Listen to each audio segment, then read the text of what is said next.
Hello दोस्तों, कैसे हैं सब। मैं हिमांशु स्वागत करता हूं आप सबका आपके अपने चैनल कॉमिक वर्ल्ड पर। तो चलिए दोस्तों, शुरू करते हैं राज कॉमिक्स में एंथनी सीरीज की अगली कॉमिक्स, चिल्लाओ मत।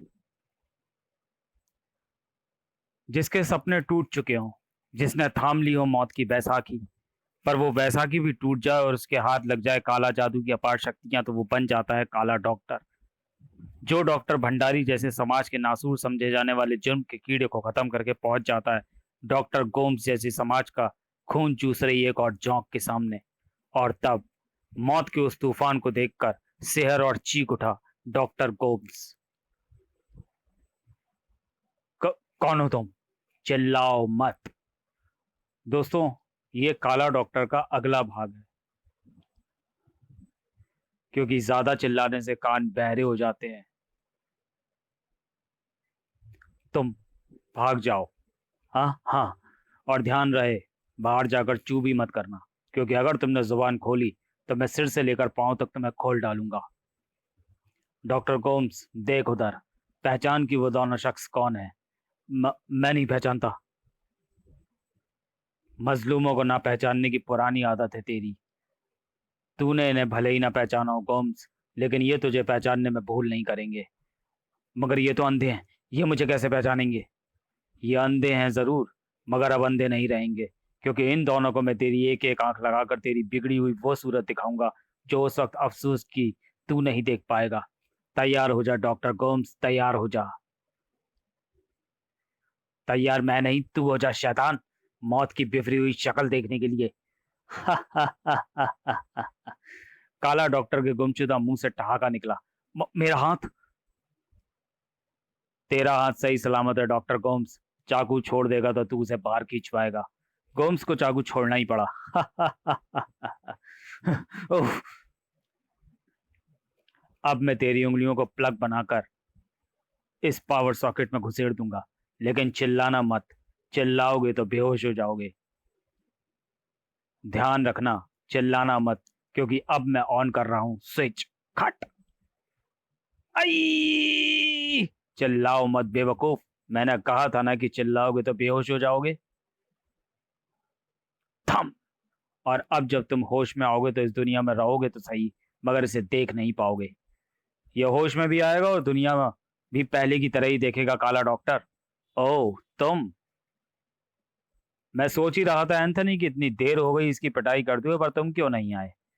अपराध सूरज ढलने के साथ ही करवट लेकर जागता है डॉक्टर, इसलिए मैं भी सूर्य ढलते ही आता हूँ उसे वापस सुलाने। और तुझे मैं उसी वक्त सुला देता जब तूने डॉक्टर भंडारी को खत्म किया, लेकिन उस वक्त तूने मारिया की जान बचाकर मुझे अपना कर्जदार बना लिया था। उस कर्ज को मैंने भंडारी की लाश को कब्र में दबाकर उतार दिया। और अब तेरा सीना होगा, मेरी ठोकर होगी। ठाड़! तेरा पेट होगा, मेरी किक होगी। तेरा थोपड़ा होगा, मेरी टक्कर होगी। थम। टक्कर इतनी शक्तिशाली थी कि उल्टे एंथनी का ही दिमाग चकरा गया। मैंने अपना सिर को मैंने अपने सिर को पत्थर का बना लिया था एंथनी। एंथनी, अगर तू डाल डाल है ताक, तो मैं पात पात। घबरा नहीं एंथनी, ये आंखें तेरी नहीं है, ये तो आंख का केवल मॉडल है। खाक। लेकिन अगर तू नहीं माना तो तेरी भी ऐसी ही यहीं कहीं पड़ी होगी, और तू उसे ढूंढ रहा होगा। एंथनी, हमारी तुम्हारी लड़ाई का फैसला इतनी आसानी से हो भी नहीं सकता। उठो, यहाँ मेरा पेशेंट बेहोश पड़ा है, वहां उस केबिन में होगा हमारी लड़ाई का फैसला। अंदर आकर काला डॉक्टर ने दरवाजे की स्टिकनी चढ़ा दी और, ये लो एंथनी, मैंने ये गुलदान तुम्हारे सिर पर फोड़कर लड़ाई की शुरुआत भी कर दी है, और अब इस वार्ड की हर चीज तुम्हारे ऊपर पटक पटक कर अंत भी मैं करूंगा। तसल्ली रख डॉक्टर, इतनी भी क्या जल्दी है। ये चीजें तू मुझे ये चीजें तो तू मुझ पर तब पटकेगा ना, जबकि मैं तेरे हाथों में इन्हें उठा पाने की ताकत रहने दूंगा। एंथनी, ये तूने क्या किया। मुझे ऐसी मुझे ऐसा लगा जैसे कोई चींटी मुझे काट गई हो। तात तेरे की। भड़क उठा एंथनी। अब मैं तुझे अपनी ठंडी आंख से नहीं मारूंगा, बल्कि अपनी ताकतवर घूंसों से मारूंगा। था। दिखा ले भाई, दिखा ले, घूंसों की ताकत भी दिखा ले। था। मार मार, मैं भी नहीं रोकूंगा रोकूंगा पर जब थक जाए तो बता दियो, ग्लूकोज चढ़ा दूंगा। एंथनी, तू मुझे उठाकर फर्श पे क्यों नहीं पटक देता। अरे तू तो यही करने वाला है। बेचारे डॉक्टर गोम्स के क्लिनिक का फर्श तोड़ दिया, पर मुझे नहीं तोड़ पाया। ले, यह हथौड़ा भी मारकर देख ले। पानी को हथौड़े से तोड़ रहा था एंथनी। तोड़ना था तो मुझे तोड़ दी दीवार। पानी को आग सुखा सकती है। ले, मैंने ये बर्नर जला दिया है, सुखा दे मुझे। अरे, आह, मैं तो भाप में बदला जा रहा हूं।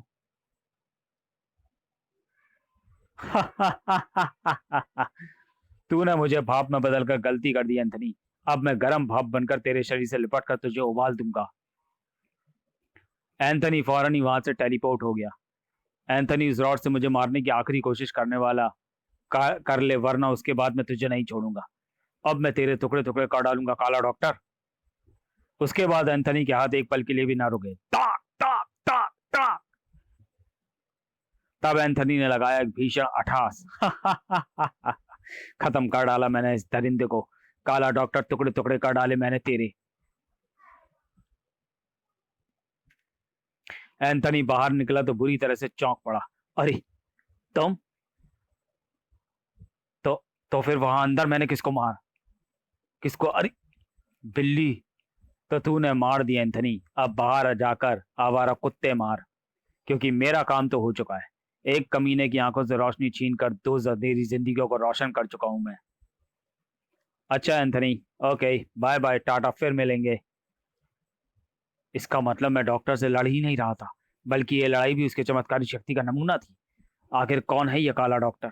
डॉक्टर तो भगवान का रूप होते हैं। क्यों पड़ा है वो इन डॉक्टरों के पीछे? क्यों इन डॉक्टरों की जिंदगियों से खेलकर वो दूसरे लोगों की जिंदगियां पर आबाद कर रहा है? इससे क्या मिल रहा है उसे? आखिर क्या रहस्य उसकी अद्भुत शक्तियों का? तत्पश्चात एंथनी, रहस्यमय शक्तियों के ज्ञाता शमशान बाबा हमारी जिज्ञासाओं को शांत कर सकते हैं। वो रात्रि 12 बजे के बाद अपना दरबार लगाते हैं और लोग अपनी समस्याओं के निवारण के लिए सुबह तक वहां भीड़ लगाए रहते हैं। वैसे तो वेणु भी तंत्र मंत्र की शक्तियों की ज्ञाता है, लेकिन वो आजकल आउट ऑफ स्टेशन है। इसलिए मैं तुम्हें शमशान बाबा के पास ले चलता हूँ। मैं तुम्हारे साथ वहां जाऊंगा तो सही, लेकिन बाबा के सामने नहीं पढ़ूंगा। शमशान बाबा के सामने इतिहास ही पढ़ा। जैसा तुम बता रहे हो वैसा तो तभी संभव है जबकि काले जादू की महा हस्तलिपि पुस्तक उसके हाथ लग गई हो। यदि उस पुस्तक को कोई पढ़ ले तो उस पुस्तक में वर्णित काले जादू की सारी शक्तियां उसमें आ जाती हैं। फिर उन शक्तियों के अंत के लिए उस पुस्तक को जलाना ही एकमात्र उपाय है। किंतु जब तक यह पता ना हो कि वो पुस्तक कहाँ है तो उसे जलाना कैसे संभव है? उसका उपाय मैं तुम्हें बता सकता हूँ। ये लो। ये क्या है? ये अभिमंत्रित लाल धागा है। यदि किसी तरह इसे काला डॉक्टर के शरीर या वस्त्र से बांध दिया जाए तो तुम्हें उस पुस्तक का पता लग जाएगा। ओह। फिर इतिहास एंथनी को धागा देने के लिए चल पड़ा। अगली रात मौन का हठास लगाती हुई आंधी डॉक्टर पीटर के क्लिनिक में प्रवेश कर चुकी थी। चुर चुर चुर। कौन? कौन हो तुम? डर कितनी खौफनाक चीज है जिसे महसूस कर आदमी चिल्लाने लगता है। पर चिल्लाओ मत। चिल्लाने से कान बहरे हो जाते हैं। जबकि मुझे तुम्हें बहरा नहीं करना, मुझे सिर्फ तुम्हारे हाथ काटने हैं। आज का विज्ञान इतना सक्षम हो चुका है कि कटे हाथों को माइक्रो सर्जरी से दूसरे कटे हाथ की जगह पर प्लांट कर सकता है। या! उस व्यवधान ने काला डॉक्टर के चेहरे पर शोले बिखेर दिए। तो फिर आ गया मेरे काम में रुकावट डालने। तो फिर पहले तू ही मर। साय! मैं तो पहले ही मर चुका हूं काला डॉक्टर। मारना तो अब मुझे तुझे। आह! काट डाली एंथनी ने उसकी दोनों टांगे भी। खचाक! आह! काट डाला एंथनी ने उसका सर भी। लेकिन असली खेल तो अब शुरू होना था। ओ ये क्या? इसके शरीर के टुकड़े ही मुझे मारने लगे। थम! उफ! तो कितनी भी कोशिश क्यों ना कर ले एंथनी, पर मुझे मेरा काम करने से नहीं रोक पाएगा। मैं डॉक्टर पीटर के हाथ लेने आया था, हाथ लेकर ही जाऊंगा। डॉक्टर पीटर, चिल्लाना नहीं, चिल्लाना नहीं। बाज नहीं आया ना चिल्लाने से। आ!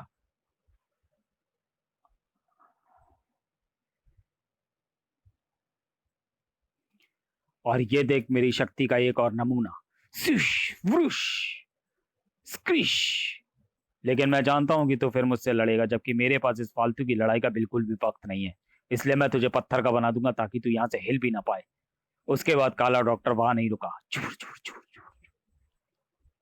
आगे बढ़े एंथनी के कदम भी। मुझे सांसें नहीं, कुदरत की शक्ति चलाती है। फिर चाहे वो शरीर हाड़ मांस का बना हो या लोहे या पत्थर का। उसके कदमों को रोक पाना मुश्किल है। डॉक्टर पीटर मर चुका है। मैंने वो धागा काला डॉक्टर के कोट के बटन में लपेट दिया था, लेकिन मुझे लाल किताब का पता कैसे लगेगा? तभी काव काव। ओह प्रिंस, तू मुझसे क्या कहना चाहता है? प्रिंस की चमकीली आंखें जो कुछ देख रही थी वो एंथनी को अपनी भाषा में बयान भी कर रही थी। ओह, क्या कहा तूने प्रिंस? तू ठीक कहता है कि तेरी और कुछ अन्य पक्षियों की आंखों में महीने से महीन वस्तु को भी देखने की जबरदस्त क्षमता होती है। इसलिए बाज, चीलें या गिद्ध आकाश से भी जमीन पर पड़े अपने भोजन को ढूंढ लेते हैं। और यहाँ तुझे दिखाई पड़ रहा है मकड़ी के जाले जितना बारीक व चमकीला लाल धागा, जो उस खिड़की से बाहर तक जा रहा है, जहां से काला डॉक्टर निकल कर गया है।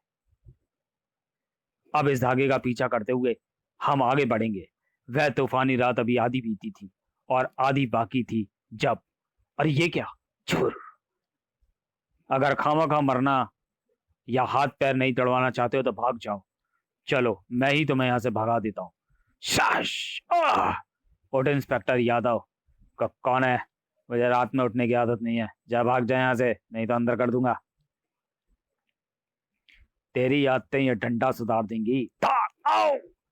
इंस्पेक्टर यादव, कानून ने तुझे ये डंडा मुजरिमों को सुधारने के लिए दिया है, पर तूने इसका इस्तेमाल, गलत इस्तेमाल शुरू कर दिया। तूने इससे तोड़ी बेकसूर और निर्दोष लोगों की देह, और अब इसी डंडे से मैं तुझे तोड़ूंगा। ये तो बहुत जोर की लगता है। ये तुझे पहले नहीं पता था, पर अब तू इस डंडे की मार कभी नहीं भूलेगा। मुझे सचमुच नहीं पता था। पर तुम कौन हो? कहाँ रहते हो? अपना पता बता दो, मैं तुम्हें पुलिस वालों से नहीं उठवाऊंगा। अब तो तू खुद इस दुनिया से उठ जाएगा इंस्पेक्टर यादव। अरे अरे, ये क्या कर रहे हो? कानून की वर्दी फट जाएगी। इंस्पेक्टर यादव ने झपट कर अपना रिवॉल्वर उठा लिया।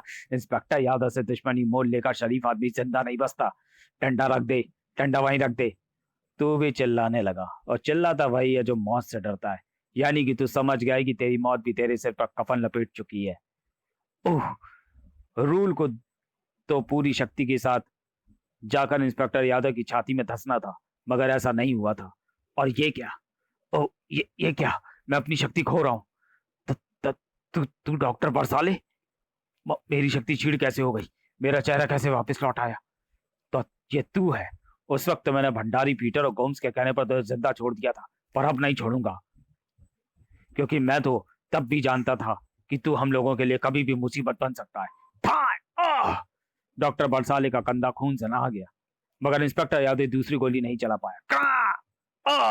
क्योंकि तभी मौत का ऐलान करता वहां पहुंचा था प्रिंस। सब जानते हैं कि मुर्दा जहां पहुंचता है वहां फिजा दहल जाती है।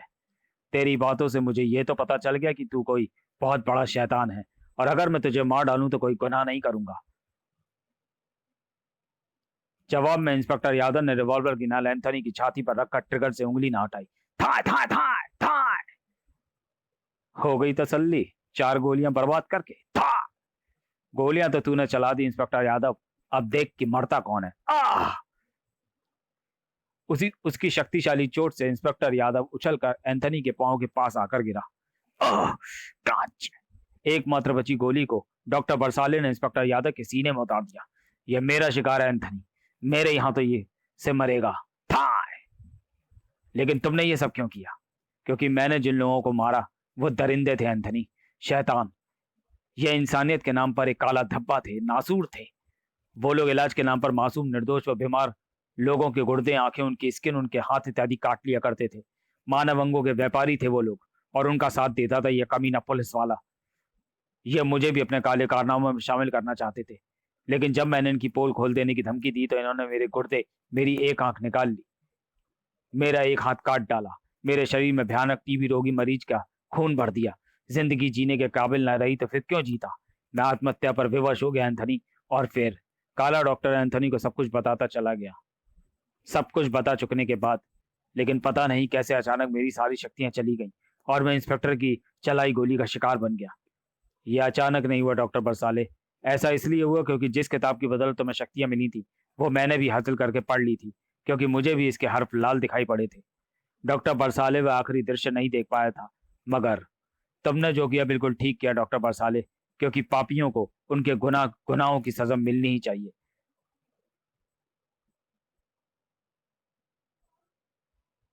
सॉरी। और अब मैं इसे आग के हवाले कर रहा हूं, क्योंकि इस किताब का जिंदा रहना मानवता के लिए खतरा है।